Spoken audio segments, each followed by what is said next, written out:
Hai semuanya, di video presentasi kali ini kami mau membahas topik yang berjudul Memahami Profesi Advokat.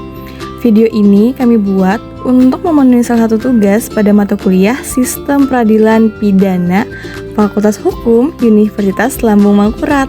Tanpa berlama-lama, ayo kita langsung ke pembahasannya. Hampir aja lupa. Kan sebelum masuk ke pembahasan, enaknya kenalan dulu nggak sih?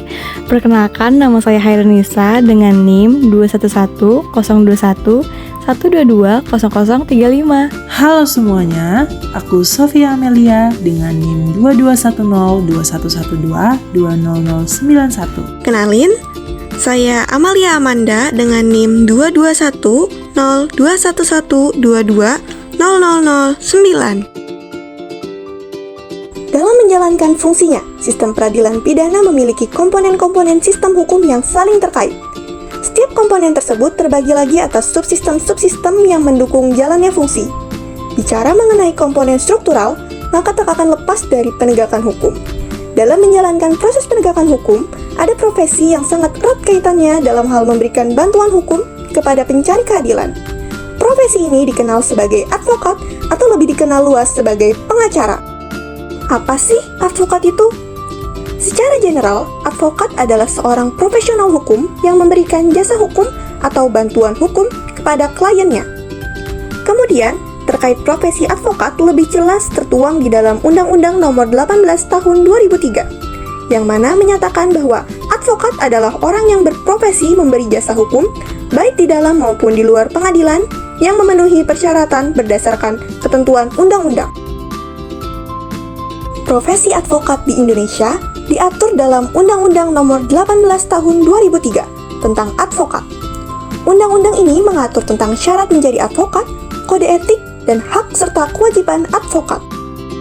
Ayo, siapa di sini yang penasaran? Apa aja ya tugas dari advokat? Yuk simak penjelasan dari aku. Yang pertama adalah memberikan bantuan hukum. Advokat adalah pembela hak-hak kita.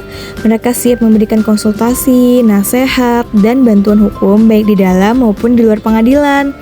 Bantuan ini bisa berupa pendampingan saat pemeriksaan, penyusunan dokumen hukum, atau mewakili klien dalam persidangan. Yang kedua adalah membela kepentingan klien. Advokat bertugas untuk memastikan hak-hak kliennya terlindungi. Mereka akan berusaha sekuat tenaga untuk membela klien sesuai dengan hukum yang berlaku. Ini termasuk mencari bukti-bukti yang meringankan, mengajukan pembelaan, dan memastikan proses hukum berjalan dengan adil. Nah, yang ketiga adalah menegakkan hukum dan keadilan.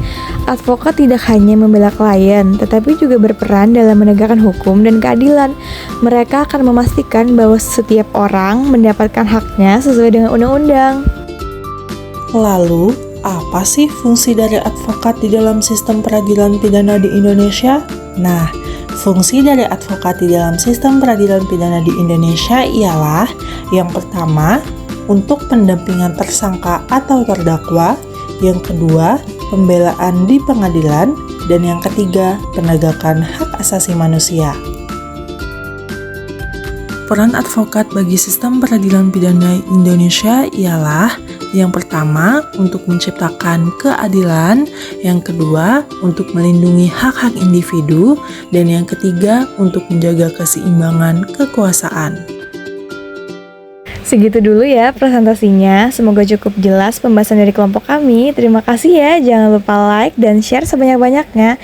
Bye guys. Assalamualaikum.